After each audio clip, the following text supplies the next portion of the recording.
dia, meus irmãos. Estaremos estudando a lição 8 da Revista dos Jovens. O título da lição é Fé para crer que Deus não criou o mal.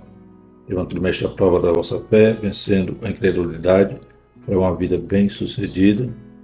E, continuando o tema, estaremos estudando hoje a respeito do tema teológico chamado Teodiceia, que é a origem do mal.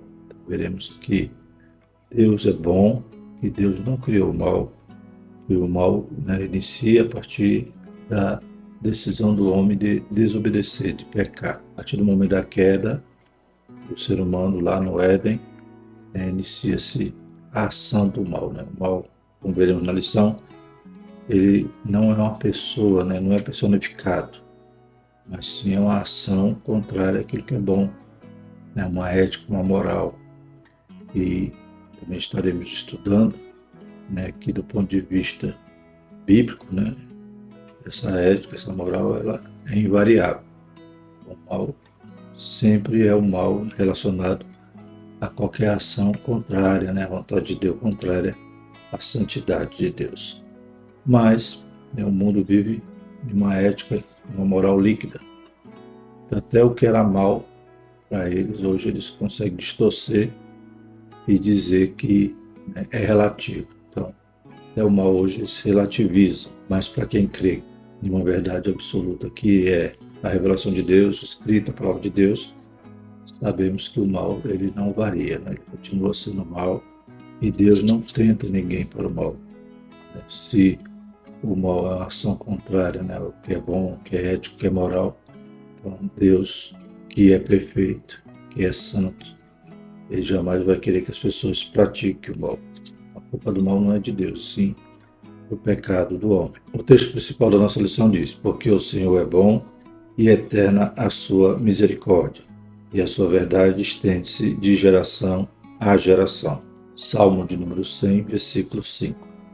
Resumo da lição: o pecado de desobediência de Adão e Eva trouxe toda sorte de males para a humanidade e a criação. Os objetivos da nossa lição são explicar o mal moral e físico, destacar o ensino a respeito de Deus e do mal e despontar a respeito do sofrimento do cristão. Nosso texto bíblico se encontra no Salmo 34, versos 12 ao 22. Quem é um homem que deseja a vida, que quer largos dias para ver o bem? Guarda tua língua do mal e os teus lábios de falarem enganosamente. Aparta-te do mal e faz o bem, procura a paz e segue-a. Os olhos do Senhor estão sobre o justo, e os ouvidos abertos ao seu clamor. A face do Senhor está contra o que fazem mal, para desarraigar da terra a memória deles. Os justos clamam, e o Senhor os ouve, e os livra de todas as suas angústias. Perto está o Senhor dos que têm coração quebrantado, e salva os contritos de espírito. Muitas são as aflições do justo, mas o Senhor o livra de todas. Ele lhe guarda todos os seus ossos, nem sequer um deles se quebra. A malícia matará o ímpio, e os que aborrecem o justo serão punidos. O Senhor resgata a alma dos seus servos, e nenhum dos que nele confiam será condenado. A introdução diz o seguinte: para alguns filósofos, teólogos e religiosos, a questão do mal é motivo de muita discussão. Para muitos, um dos grandes problemas relacionados à fé cristã está em conciliar a presença do mal e do sofrimento com a bondade e a perfeição de Deus.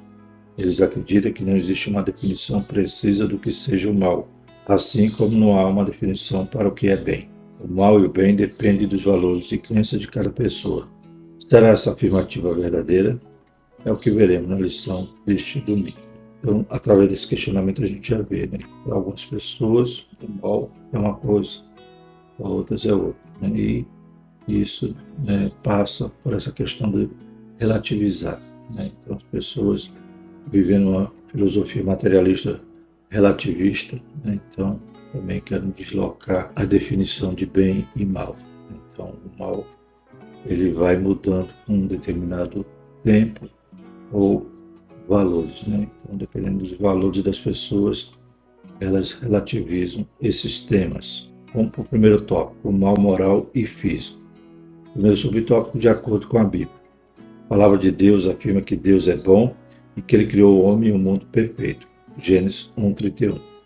O mal, tanto físico quanto moral, teve seu início na queda, narrado no 3º capítulo do livro de Gênesis. Todo o mal que vemos hoje é uma consequência do pecado de Adão e Eva. Gênesis 3:16-19. Separada de Deus pelo pecado, a humanidade ficou em um estado de sofrimento e vergonha. Então, a gente vai ver que tanto o mal moral, como o mal físico, ou seja, nasce, no coração e externaliza através de ações. Esse mal ele se origina na queda do homem, ou seja, no momento que o homem decide desobedecer aquela árvore que havia no Éden, da ciência, ou seja, do conhecimento do bem e do mal. O homem não resistiu à tentação, o diabo enganou, desfez o que Deus tinha dito, gerou incredulidade nos corações de Adão e Eva, e eles decidiram pecar, desobedecer. Então, não somente conhecer o mal, mas decidiram praticar o mal. Antes de provarem daquele fruto, eles já estavam com pecado moral no seu coração. Só faltava externalizar com o ato de desobediência. Surgiu no coração incredulidade, quiseram ser igual a Deus, e decidiram então fazer a sua própria vontade. A partir dali inicia-se o mal.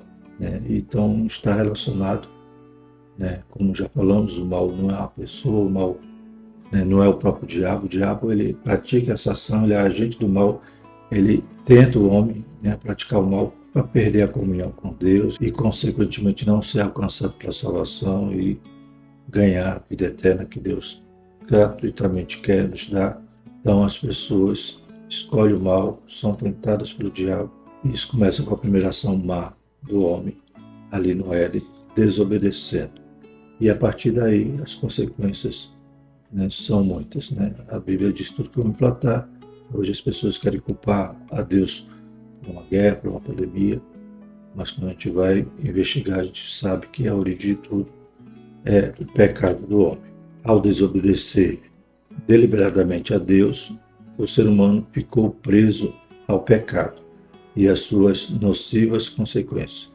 Todo pecado é contra Deus e a sua vontade, portanto, jamais pode vir dele. Como é que Deus vai tentar para fazer o mal se é algo que vai contrário à sua vontade? Se é algo que fere a sua bondade. Então, Deus não tenta ninguém para o mal.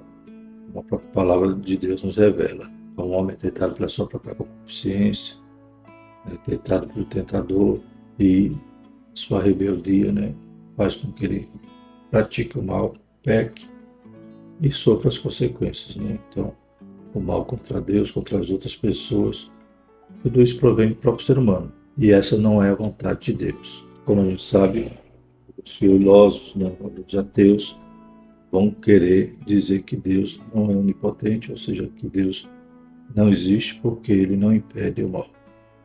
Mas o mal está também atrelado à nossa liberdade de escolha. Nós que escolhemos fazer o mal. Então Deus permite hoje o sofrimento, o mal, com um propósito que talvez nós não entendamos.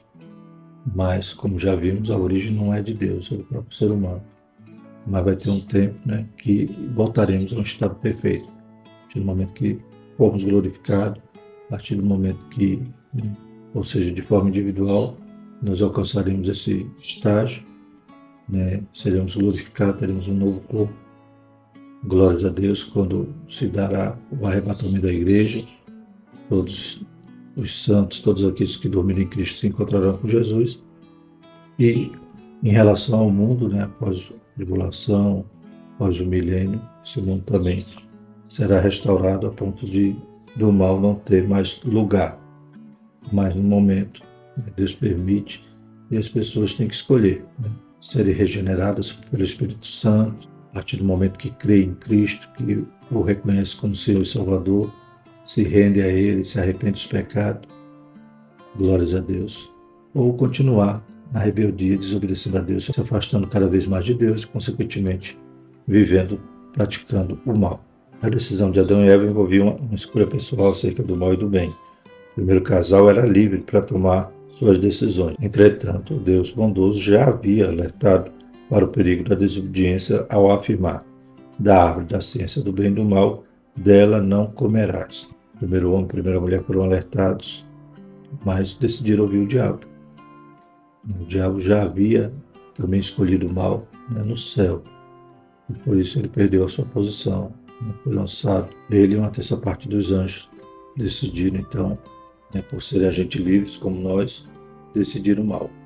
O diabo agora tenta contra a criação de Deus, né, coroa da criação, aleluia, do ser humano, para destruí-lo, para levá-lo também para distante de Deus. Então Deus alerta, Deus avisa, mas o ser humano decidiu pecar. Segundo subtópico, de acordo com a filosofia.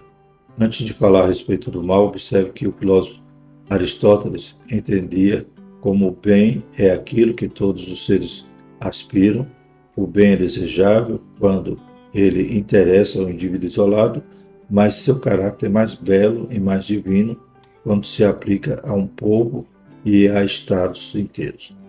Para alguns filósofos escolásticos, o método ocidental de pensamento crítico, com origem nas escolas monásticas cristãs, que concilia a fé com um sistema de pensamento racional, especialmente o da filosofia grega, o bem designa o ser que possui a perfeição absoluta, Deus, enquanto no conceito da ética, o bem designa aquilo que é conforme às normas da moral. O mal, por sua vez, vai designar, em um sentido geral, tudo o que venha a ser negativo, nocivo ou prejudicial a outra pessoa.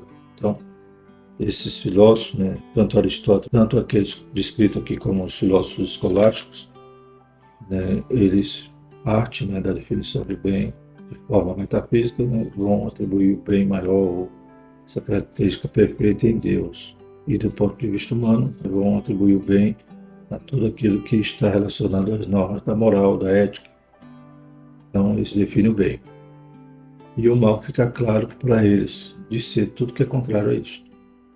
O mal é a ação contrária às normas morais, éticas ou, né, a própria santidade de Deus. Tudo que é contrário é o mal, né? Então, o mal não existe por si só. O mal é uma ação do homem em desobedecer, né, em se rebelar, em fazer aquilo que vai ofender aos outros, principalmente a Deus. E nesse aspecto da moral e da ética, como já falamos, né, o problema hoje é o relativismo, é achar que o que era mal no passado hoje, né, é relativo, depende da situação.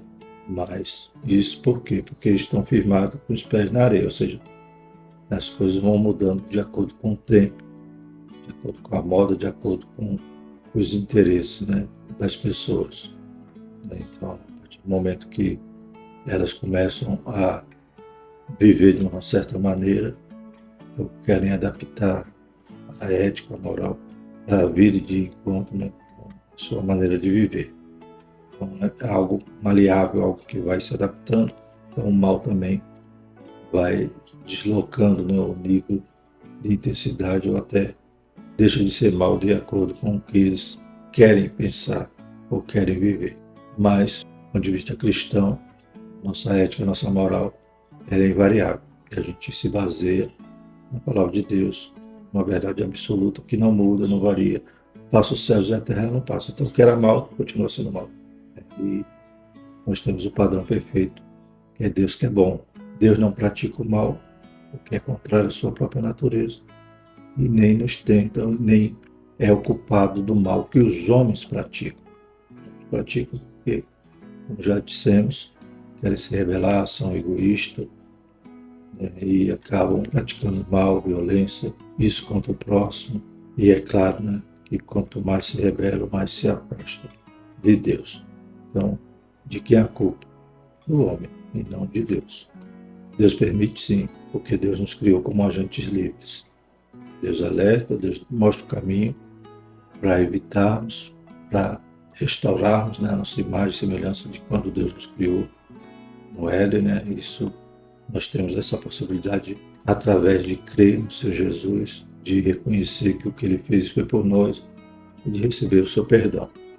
Glórias a Deus. Então nós temos caminho para fazer o bem, mas os homens preferem continuar distante de Deus e não receber o dom gratuito, a salvação, a vida eterna que Jesus comprou para nós na cruz. e preferem continuar fazendo mal e depois vão culpar a Deus. Culpar a Deus pela pandemia, culpar a Deus pelas guerras, pelas violências, né, pelo Hamas lá matando, decapitando crianças. Não é Deus o culpado, tá? São aqueles agentes livres que decidem fazer o mal. Terceiro subtópico, de acordo com a ética secular e cristã. A ética secular está fundamentada em valores materialistas e relativistas, né? Então, o mundo, né, é essa ética maleável, relativizada, né? Ou seja, a cada momento muda, né? E parte do ponto principal do materialismo, apenas dessa existência, achando que morreu, acabou, né? Então, não se preocupa de um dia ter que prestar conta. Então, nesta ética secular, o bem e o mal dependem do ponto de vista de cada pessoa. Agora, já a ética cristã tem como fundamento as Escrituras Sagradas, e seu objetivo é aperfeiçoar nossa vida de comunhão com Deus e o nosso testemunho cristão perante a sociedade na qual estamos inseridos. Ela mostra que Deus Trino é santo e imutável e criou tudo perfeito, né? O Senhor quer que nós tenhamos esse relacionamento moral, ético, baseado na palavra, ou seja, uma ética imutável, uma moral imutável que gera, né, efeitos tanto na nossa esfera vertical, ou seja, o ser humano com Deus, como na horizontal. Jesus mesmo resumindo a lei, dizendo que amarás a Deus sobre todas as coisas e o próximo a ti mesmo. Então vemos que fazendo isso cumprimos a lei, ou seja, o mal é preterido em detrimento de viver uma vida santa, uma vida pautada na palavra, para que possamos fazer o bem e não o mal. A ética cristã trata das três esferas principais do homem: moral, social e espiritual. Os israelitas caíram no deserto por não observar a lei moral que havia sido outorgada pelo Senhor. Não podemos deixar de lado esses fatos bíblicos, pois nos revela o perigo de não vivermos o ideal ético do reino de Deus instituído por Jesus. 1 Coríntios 10:5. A corrupção moral tem causado terríveis consequências para toda a sociedade. Não podemos nos conformar com o pensamento deste mundo. Romanos 12:1. É preciso dizer não ao hedonismo, ao relativismo ético e a tudo que nos leva a pecar e assim afastar de Deus, né? Glórias a Deus. Então, nós já temos a lei escrita na tábua do nosso coração. Aleluia. No Sermão do Monte, o Senhor mostrou ali como devem ser os valores daquele que é cidadão do reino, súdito do reino. Louvado seja o nome do Senhor. Então, nós já somos regenerados a partir do momento que aceitamos a Cristo como Senhor e Salvador. Aleluia. E a ética do mundo é completamente contrária, né, ao nosso modo de viver. Como o comentarista diz, né, devemos dizer não ao hedonismo e ao relativismo. Relativismo, como já falamos, é essa questão de que o mal, toda hora, ele está no ponteiro mudando ali a intensidade, dizendo isso não é mal, isso é mal, de acordo com o ponto de vista das pessoas. E o hedonismo é essa filosofia de vida de que o homem deve buscar os prazeres, né? Tudo pelos prazeres. Então, quando você vai só atrás dos prazeres, é claro que você vai agir de forma egoísta, vai desrespeitar as pessoas e vai viver uma vida completamente inserida, né, em ações mais, práticas mais. Não podemos nos conformar, ou seja, tomar a forma do mundo, mas devemos o transformar através da renovação do nosso entendimento, como diz Romanos 12. Segundo tópico, Deus e o mal. Então vamos, através de alguns questionamentos aqui, esclarecer essa questão. Se o mal vem de Deus, se Deus criou o mal, né? Primeiro subtópico, Deus é mau? Não, ele é bom, santo, justo e tem todo o poder. O comentarista está aqui um versículo, Isaías 45:7, que muitos se confundem, né? Vamos ler. Eu formo a luz e crio as trevas, faço a paz e crio o mal. Eu, Senhor, faço todas essas coisas. Muitos têm se utilizado erroneamente desse texto do profeta Isaías para afirmar que o mal e o bem procedem de Deus. Sabemos que o caráter de Deus é benigno, bom e reto. É o Senhor, pelo que aponta o caminho aos pecadores. Salmo 25:8. Então, essa tradução parece, né, dar entendimento que Deus criou o mal, mas não.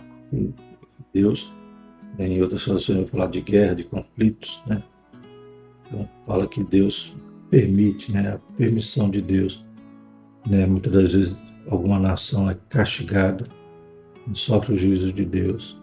E alguém pode dizer, não, Deus foi mau. Como no Antigo Testamento mesmo, que Israel veio ocupar ali o lugar de Canaã, né, e foi à força, né, foi na guerra. Mas Deus nunca faz nada sem explicar.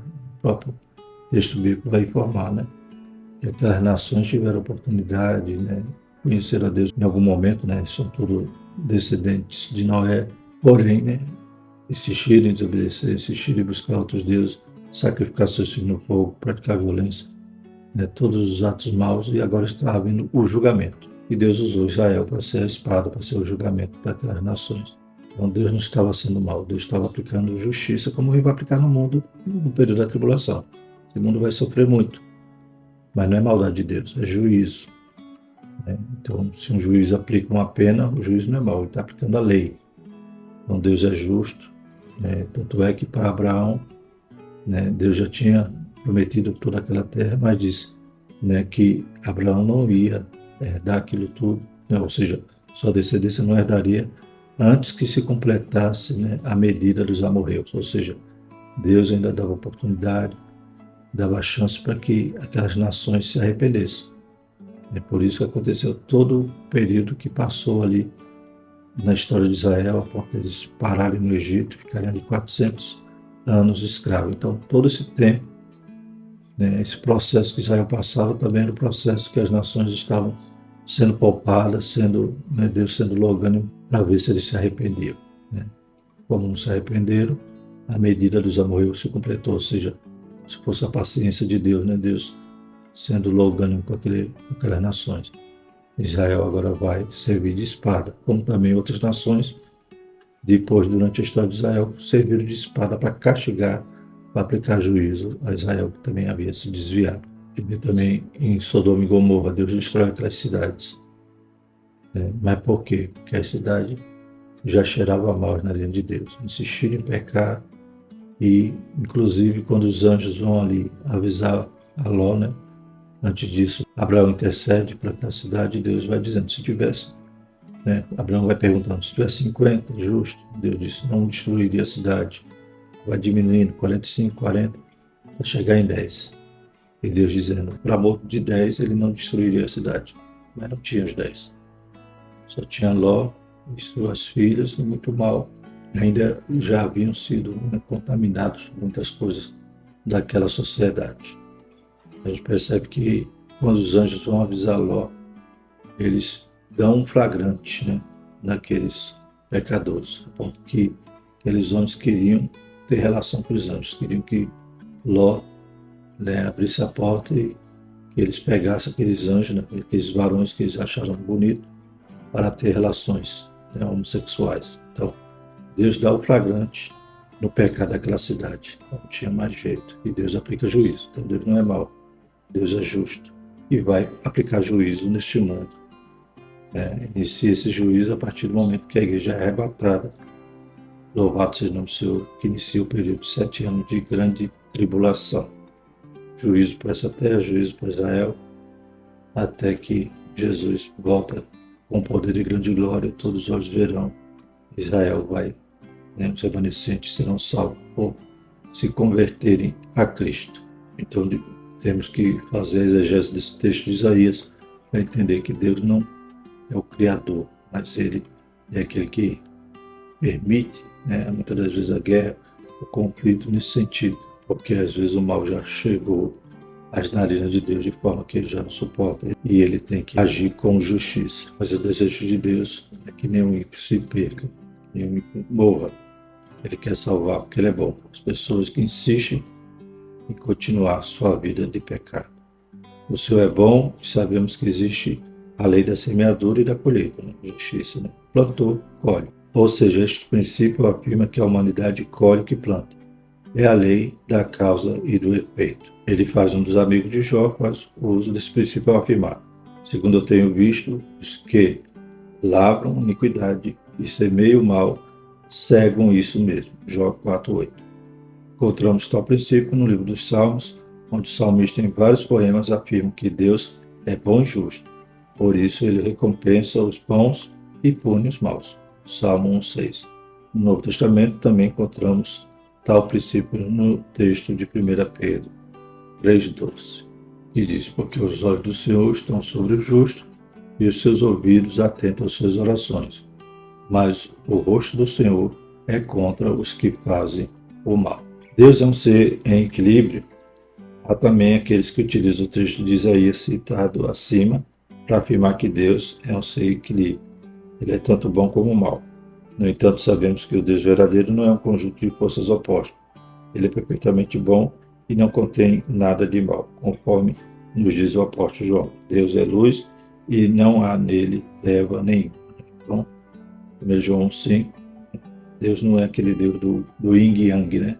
Tem aquele círculo, né? E tem aquele parte branca, uma parte preta, e na parte branca tem um pontinho preto, e na parte preta um pontinho branco, né? Querendo dizer que as coisas estão em equilíbrio, o bem e o mal, e no branco tem preto, né? Ou seja, no bom tem um pouquinho de mal e no mal tem um pouquinho de bom. Não, isso não existe. Nele não há mal algum. Já falamos, quando ele pune, quando ele castiga, ou quando ele permite o homem ser um agente livre e continuar praticando mal, por enquanto, né?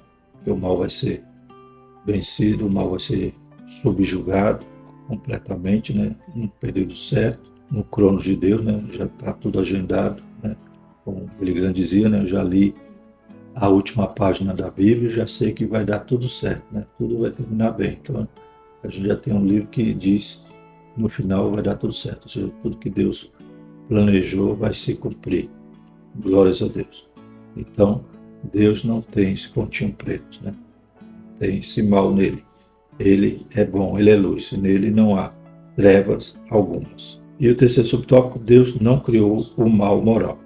Deus não criou o mal no sentido moral. A Escritura Sagrada afirma que, porque tu não és Deus que tenha prazer na iniquidade, nem contigo habitará o mal. Salmo 54, versículo 5. Deus não tenta ninguém, pois, segundo o profeta Isaías, ele é santo, santo, santo. O Tiago diz que Deus não tenta ninguém, né? Aquele que é tentado não pode dizer que é de Deus que é tentado, ou seja, Deus não quer que ninguém faça mal. Deus não está instigando ninguém a fazer o mal. As pessoas fazem o mal porque querem. Quem tenta para fazer o mal é o agente do mal, Satanás, né? Então as pessoas ouvem a ele, preferem ouvir a sua voz como Eva ouviu a voz da serpente, ao invés de ouvir o conselho de Deus. A palavra mal, em Isaías 45:7, se origina de uma palavra que pode ter vários sentidos, né? Voltando àquele texto primeiro, que falando de Isaías, vamos examinar melhor o texto. Nesse contexto, em outros, onde Deus faz ou traz mal, a palavra significa calamidade ou punição, sendo o oposto de paz, né? Então, guerra, punição, né? Deus agindo ali de forma justa, né? Então, é isso que quer dizer o versículo. Punindo, né? Deus usaria Ciro para bater as nações, aí é 45:1, né? Então, a partir do capítulo 44, já começa Deus falando sobre Ciro, né? Então, já profecia dizendo que Ciro viria, né, como um servo de Deus para fazer essas coisas. Isso se cumpriu, né, quando Israel estava, né, cativa ali na Babilônia, né? E Ciro, então, conforme profetizado sobre ele mais de 200 anos atrás, né, ele é usado como um agente de Deus para punir aquelas nações, inclusive a Babilônia, inclusive libertar, né, Israel. Já no versículo 8, Deus promete salvação, paz e justiça, punição ao mal. Outros trechos usam a mesma linguagem. Os males que Deus ameaçou trazer sobre Judá, em 2 Reis 22:16, foram punições pelo pecado. A verdade revela justiça, não maldade. Deus não é o criador do mal moral. Entretanto, como Deus santo, ele traz juízo ao pecador. Romanos 3:23, né? Aí lembra daqueles universalistas que dizem assim: Deus é tão bom que ninguém vai para o inferno, né? Até o Satanás vai ser salvo. Mas Deus é justo, ele é bom, ele é amoroso. Ele mandou o seu próprio filho para morrer em nosso lugar. Glórias a Deus. Mas ele é juiz, ele é justo. Então ele tem que punir, porque ele é justiça. Louvado seja o nome do Senhor. Então essa justiça não pode ser confundida com maldade, né? Já falamos, um juiz, ao aplicar a lei, ele não está sendo mau, está sendo justo. E se ele fizer o contrário, né? Por exemplo, se tem um parente lá sendo julgado ou um amigo, e ele passar a mão na cabeça, ele não está sendo bom, está sendo injusto. Então Deus é justiça. Terceiro tópico, o cristão e o sofrimento. O mal gera consequência.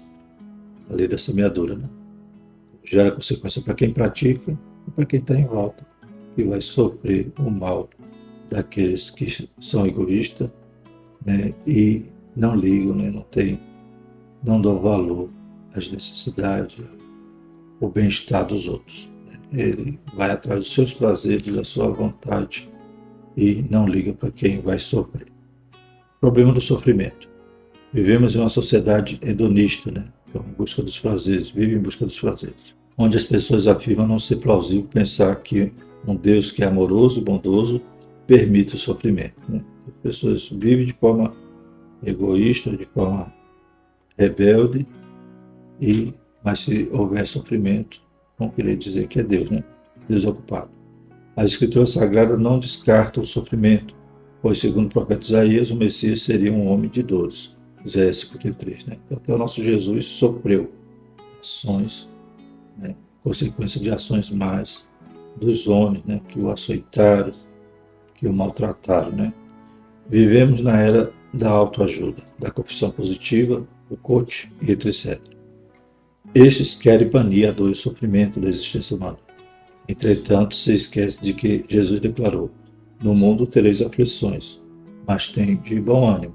João 16:33. Veja o que H.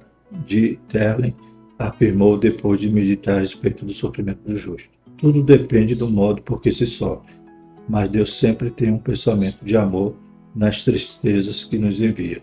Sabemos que no final todas as coisas concorrem para o bem daqueles que amam a Deus e que nele confiam. Romanos 8:28.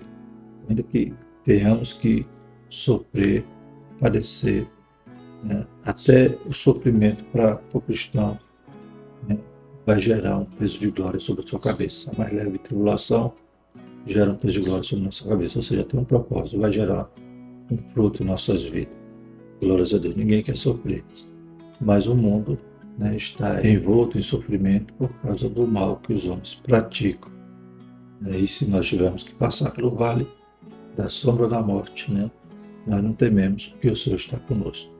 Glórias a Deus. Então, até esse sofrimento, né, vai contribuir para o nosso bem se permanecermos firmes no Senhor. Segundo subtópico, o sofrimento. Lutero, em um debate no qual retornou os ensinamentos do apóstolo Paulo sobre a mensagem da cruz, afirmou que Deus somente pode ser encontrado no sofrimento e na cruz. Assim, cruz e sofrimento significam, em primeiro lugar, o que Cristo fez por nós, mas também o sofrimento do cristão. Para o cristão, Deus entende e conhece nossa dor e Ele não se ausenta de nós no meio das aflições. Não podemos esquecer de que o pecado sempre causará sofrimento para o homem. Independente da sua crença religiosa, basta ver o que ocorreu com Adão e Eva logo após o pecado, Gênesis 3. O que nós precisamos entender por que estamos sofrendo, né? Foi uma ação que nós mesmos provocamos, né? Portemos, peçamos perdão, né? E venhamos a pedir que Deus nos ajude, né, a passar para aquela dor e que nós possamos transpassá-la. Louvado seja o nome do Senhor.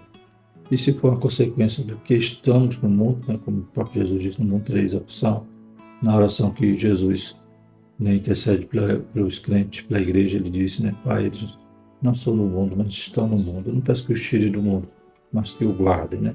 Quando vamos estudar esse tema do sofrimento, a gente vai ver que há vários motivos para passarmos pela dor, pelo sofrimento. Mas, como já falamos, né, aquele que está em Cristo, todas as coisas vão concorrer para o seu bem. Deus é maior que todo sofrimento.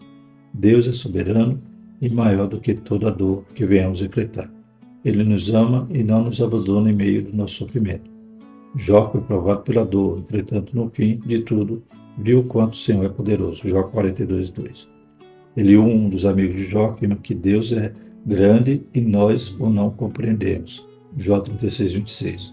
É uma tentativa de explicar a grandeza e a majestade do Senhor. Ele fala a respeito da ação de Deus nas 4 estações do ano. O Deus que controla as estações do ano é o mesmo que tem o controle de nossas vidas. Ele não erra. Confie no Senhor e você verá que assim como o verão, o outono, o inverno e a primavera são sazonais assim são os momentos difíceis da vida, né? O Salmo 30 diz, né? O choro pode durar a noite inteira, mas a alegria vem no amanhecer. Louvado seja o nome do Senhor. Concluindo, irmãos, Deus criou o mundo perfeito e bom. O mal e o sofrimento entraram no mundo como uma consequência da queda. O Criador está sempre disposto a agir com generosidade para com a sua criação. Entretanto, o pecado cega o entendimento das pessoas e elas não conseguem crer que ele é justo e não pode tolerar o mal. Pecado repugnante diante de Deus e merece a justa punição. Mas Deus é sempre bom, a bondade é um dos seus atributos, né? Glórias a Deus. Então Deus é bom, pois nos abriu uma porta, né, para nós escaparmos de tudo isso, inclusive do juízo que há de vir sobre toda a terra, né? A Bíblia diz que Deus nos livrará do dia da ira. Que nós possamos entrar nesse bote salva-vida, nesta arca tão grande que é a salvação que Deus nos propõe. As pessoas continuam no mal, praticando mal, em rebeldia contra Deus, e ainda querem culpar a Deus por todo o sofrimento que muitas das vezes toda a sociedade passa, né? E a culpa não é de Deus, a culpa é do ser humano que continua se arruinando em pecado. Mas que Deus nos guarde, nos livre e nos ajude até passar por todo o vale. Amém? Vamos orar? Santo Eterno Deus, te agradecemos, Pai, por essa lição. Sabemos, Pai, do teu amor, da tua graça. Pai, aleluia, da porta que o Senhor nos abriu, Pai, enviando o seu Filho para tomar o castigo que era nosso sobre ele. Obrigado pela salvação, Pai, que nós possamos anunciá-la e trazer, Pai, as pessoas que estão cegas no seu entendimento, pois o diabo, Pai, tem cegado o entendimento das pessoas e elas continuam rebeldes, longe de Deus, buscando só prazeres. Mas o Senhor é bom, Pai, e a sua justiça, Pai, a sua misericórdia continua de geração em geração. Deus poderoso, louvado seja o seu santo nome, abençoa a tua igreja, os jovens, que possam entender, Pai, o teu amor, Pai, mas também entender que o Senhor é justo. Em nome de Jesus nós te agradecemos. Amém. E a graça do nosso Senhor Jesus Cristo, o amor de Deus e a comunhão do Espírito Santo permaneça sobre nós, hoje e sempre. Amém.